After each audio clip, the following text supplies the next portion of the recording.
अस्सलाम everyone, welcome back to Tashfeen immigration solution podcast, जहां हम बात करते हैं इमिग्रेशन अपडेट्स के बारे में। आपको बताते हैं वो ट्रेंड्स जो आजकल मार्केट में चल रहे हैं और साथ में आपको गाइड करते हैं कि वो कौन सी चीज़ें आपने नहीं करनी जिससे आपके वीज़ा रिफ्यूज़ल के चांसेस बढ़ सकते हैं। लेकिन आज के एपिसोड में हम बात करने वाले हैं एक स्पेशल चीज़ के बारे में जो है फ्लैट 50% डिस्काउंट जो ताशफीन इमिग्रेशन सोल्यूशन लेके आया है स्पेशली न्यू ईयर ओकेजन पे आपके लिए। इस पॉडकास्ट में हम डिस्कस करेंगे कि परफेक्ट टाइम क्या है अप्लाई करने के लिए अगर आप अपनी 2026 का आगाज यूरोप के किसी अच्छे से लोकेशन पे करना चाहते हैं। इस वक्त हमारे साथ मौजूद है सर ताशफीन, जिनसे हम बात करेंगे ये डील कब से कब तक अवेलेबल है और हम कैसे इस डील से भरपूर फायदा उठा सकते हैं अपने ट्रैवल गोल्स पूरा करने के लिए। अस्सलाम वालेकुम sir, how are you? Thank you जी, अल्हम्दुलिल्लाह फाइन। आप कैसे हैं जी? अल्हम्दुलिल्लाह बिल्कुल ठीक। सबसे पहले तो ऑडियंस को ये बता दें कि जो आपने सेल लगाई है वो कब से कब तक अवेलेबल है। थैंक यू जी। ये न्यू ईयर की सेल है स्पेशली मेरे उन तमाम फॉलोअर्स के लिए जिनका प्लान या गोल न्यू ईयर के ऊपर ट्रैवल करने के लिए है। तो ये नवंबर और दिसंबर में 2 मंथ आपकी ऑफर अवेलेबल है, लेकिन जो as soon as possible apply करेगा उसी को इस ऑफर से बेनिफिट भी होगा। ओके सर, मतलब अभी हमारी ऑडियंस के पास पूरे 2 महीने का टाइम है, क्योंकि अगर अभी नवंबर का दिसंबर का पूरा महीना है वो अप्लाई करके इससे बेनिफिट ले सकते हैं और न्यू ईयर जो है वो अपना शेंजन में, यूरोप में, यूएसए में या कनाडा में जाकर सेलिब्रेट। बिल्कुल ऐसी है ऑफर 2 माह के लिए, लेकिन आप जो नवंबर के मंथ में या इसी अक्टूबर के मंथ में जो अप्लाई करेगा या नवंबर में जो अप्लाई करेगा उसको ही बेनिफिट होगा, क्योंकि टाइम प्रोसीजर होता है ना हर कंट्री का, तो टाइमली जिनका वीज़ा आएगा वो ही ट्रैवल कर सकेंगे। ओके अच्छा, बहुत से लोग ये सोचकर जो वीज़ा अप्लाई करना चाहते हैं लेकिन ये सोच के अप्लाई नहीं करते, वो समझते हैं कि इस वक्त मार्केट स्लो है या वीज़ा अप्रूवल के चांसेस कम है। आप उनके बारे में क्या बोलेंगे? अभी क्या मार्केट ट्रेंड्स चल रहे हैं इमिग्रेशन के, आप उनको क्या गाइड? देखिए एवरी ईयर जो होते हैं ना ये टूरिज्म कंट्रीज होते हैं, मतलब आप शेंजन में अप्लाई करें डेफिनेटली मोस्टली कंट्री टूरिज्म के ऊपर ही वो अपने तमाम जीडीपी उनकी होती है। अगर आप कनाडा को देख लें, आप यूएसए को देख लें, आप शेंजन किसी भी कंट्री को देख लें, तो सबसे ज़्यादा ये अगर वीज़ा इशू करते हैं तो ये न्यू ईयर का टाइम करते हैं। एक तो वोकेशन का टाइम भी लंबा होता है, उनको तकरीबन 20-25 डेज़ की ऑफ भी होती है, चाहे वो किसी गवर्नमेंट के डिपार्टमेंट में जॉब करते हैं, चाहे कोई प्राइवेट किसी कंपनी में जॉब करते हैं।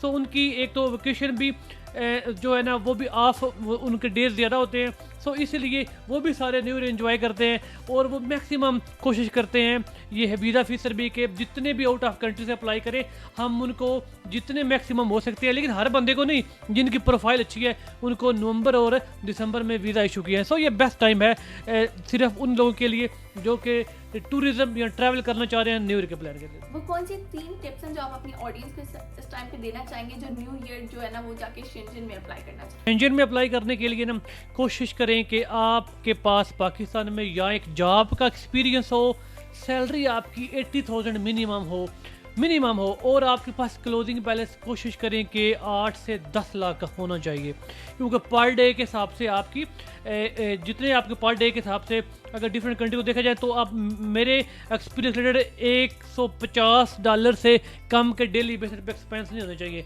लेकिन ऑन एवरेज 8 से 10 लाख की बैंक स्टेटमेंट आपके पास हो, आपका एक टूर पर्पस डिफाइन हो, आपने जहाँ पे ट्रैवल करना है आपको लोकेशन, आपकी होटल बुकिंग, आपकी वहाँ पे टूरिज़्म के वहाँ पे टाइम सारा उसमें डिक्लेयर हो और आपकी टाइज पाकिस्तान में वो भी वीज़ा में एप्लीकेशन फॉर्म में सबमिट हो कि आपकी टाइज पाकिस्तान में कैसी है, आप टूरिज़्म करके कब वापस पाकिस्तान आएंगे या वहीं पे स्टे करेंगे।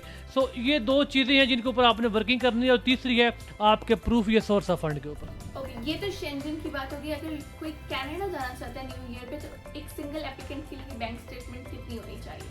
थैंक यू जी। बहुत सारे लोगों की इसके ऊपर ना अपनी राय है। सो हमारा एक्सपीरियंस जो है, हम जितने क्लाइंट्स को अप्रूवल लेके दे चुके हैं $10,000 से कम की बैंक स्टेटमेंट किसी की भी नहीं होती। सो मेनली ये है कि 10,000 पाकिस्तानी तकरीबन 20-21 लाख बनता है।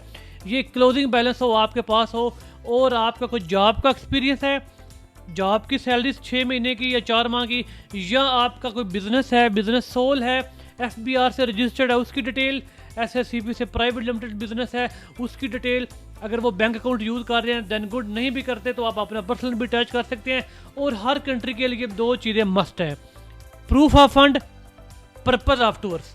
ये आपके पास अगर कंप्लीट है, इसको आप अच्छे से अगर आप इसको प्रेजेंट कर सकते हैं तो आप अपना वीज़ा ले सकते हैं। कभी भी वीज़ा रिफ्यूज़ नहीं होगा कनाडा का। अगर आपका टूर प्लान, आपको पता है कि आपने किस किस जगह पर स्टे करना है, होटल बुकिंग कहाँ पे है, नेक्स्ट प्लान क्या है, इंटर कब है, एग्जिट कब कर रहे हैं, और पाकिस्तान में क्या आपकी प्रोफाइल है, आप देखिए आप अमाउंट में सैलरी कम ज़्यादा हो सकती है हर बंदे की।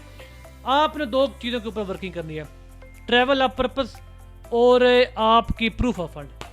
ओके, ये तो होगी कनाडा की बात। अब हमें बताएं कि यूएसए में आपकी बैंक स्टेटमेंट कितनी होनी चाहिए single application? As usual USA के लिए ना, एक तो डेफिनेटली आप वो यूएसए में अप्लाई करना चाह रहे हैं, आप ना किसी सूडान में कर रहे हैं अप्लाई, ना किसी ऐसी कंट्री में कर रहे हैं जो आपकी वेरिफिकेशन नहीं करेगी, आपके आईडी कार्ड के ऊपर वो तमाम चीज़ें आपकी एक्सेस कर लेते हैं। सो कोशिश करें अगर आपके पास कोई बिजनेस है उसकी डिटेल दे दें। बैंक अकाउंट में अगर अमाउंट आपकी कम है, ज़्यादा मैटर नहीं करता यूएसए के लिए, लेकिन आपके पास जो नॉलेज है ट्रैवल का, ट्रैवलिंग का, वहाँ पर जाकर क्या स्टे करना है, क्या आपकी होटल बुकिंग है, कम्यूनिट का कहाँ से आपने क्या चीज़ें लेनी है, आपका ट्रैवल कब का है और आपका एग्जिट कब करेंगे, ये चीज़ें आपके पास हैं। और जो आपने DS 160 में या जो फॉर्म में आपने चीज़ें अपनी डिस्क्राइब की हुई हैं उसका नॉलेज है आपके पास। अगर बिज़नेस करते हैं तो वो बिज़नेस के आप, अब हमारा इमिग्रेशन का बिज़नेस है या रियल एस्टेट का बिज़नेस है या IT का बिज़नेस है, हम अगर वही उसमें चीज़ हम डिक्लेयर करते हैं तो हमें हो सकता है वीज़ा फीस हमसे IT के या इमिग्रेशन रिलेटेड पूछ ले, हाँ भाई आप करते हैं,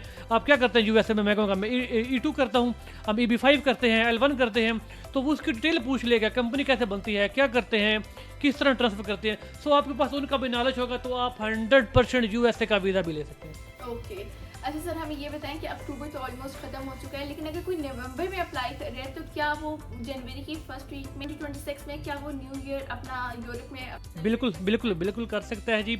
विद इन 7 डेज़ भी वीज़ा लिए हैं शेंजन, हमने 15 डेज़ में भी लिए हैं और 30 डेज़ में वीज़ा लिए हैं। सो अभी आप अगर अप्लाई करेंगे, अपॉइंटमेंट आपकी डेट सारी मेरी लॉ फर्म आपके लिए अरेंज करेगी, तो आप अपना डॉक्यूमेंटेशन सबमिशन करवाएंगे, तो 7 डेज़ से लेके आपके 30 डेज़ तक आपका रिप्लाई आ जाएगा, आपका वीज़ा भी हो सकता है। तो बाकी सेम इसी कंट्रीज की तरह आप बाकियों में भी कर सकते हैं। मतलब आपका ये कहने का मतलब है कि मिड ऑफ नवंबर तक जो भी अप्लाई करेगा वो यूरोप में जो है ना अपना न्यू ईयर सेलिब्रेट कर सकता है। यस, जिसकी 15 नवंबर से पहले हमारे पास एप्लीकेशन आ जाएगी उसको हमारा फर्स्ट प्रायोरिटी होगी कि उसको हम ट्रैवल करवाएं।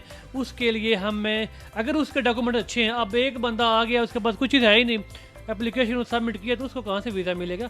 अच्छी बैंक स्टेटमेंट, प्रूफ फंड अच्छा है, उसको लगता है कि यहाँ हमें उसकी प्रोफाइल देख के लगता है कि उसका वीज़ा चांसेस है, तो वो 15 नवंबर तक फाइल सबमिट करवाए, दिसंबर में उसका वीज़ा भी आ जाएगा। ओके, व्हाट अबाउट जो लोग दिसंबर में आके अप्लाई करें तो उनका वीज़ा कब तक मिलेगा? डेफिनेटली दिसंबर में। अब देखें दिसंबर में नेक्स्ट हर कंट्री का ना अपना एक टाइम पीरियड होता है। सो मोस्टली कंट्री जो है ना वो 20 दिसंबर से लेके 10 जनवरी तक जो है ना वो तकरीबन अपने सारी एम्बेसी क्लोज करते हैं न्यू ईयर के लिए।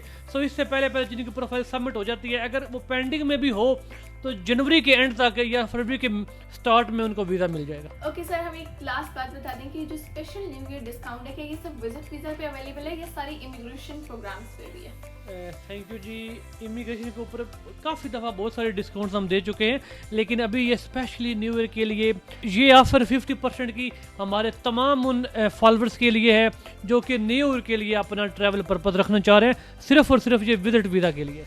ओके ठीक है, क्लियर हो गया। तो अगर आप अपना न्यू ईयर सेलिब्रेट करना चाहते हैं यूरोप, शेंजन, यूएसए में या फिर कनाडा में, तो अभी परफेक्ट टाइम है अप्लाई करने का। और जैसे कि अभी सर ने बोला है कि मिड ऑफ नवंबर तक जिसकी एप्लीकेशन आ गई उसकी अप्रूवल की चांसेस सबसे ज़्यादा है और वो जा सकता है अपना न्यू ईयर सेलिब्रेट करने कनाडा या फिर वो जिस भी डेस्टिनेशन पे जाना चाहता है। तो अगर आप चाहते हैं कि आप डिस्काउंट ग्रैब करें तो अभी हमारे दी गए UN नंबर पर कॉल करें और अपने ट्रैवल गोल्स पूरे करें।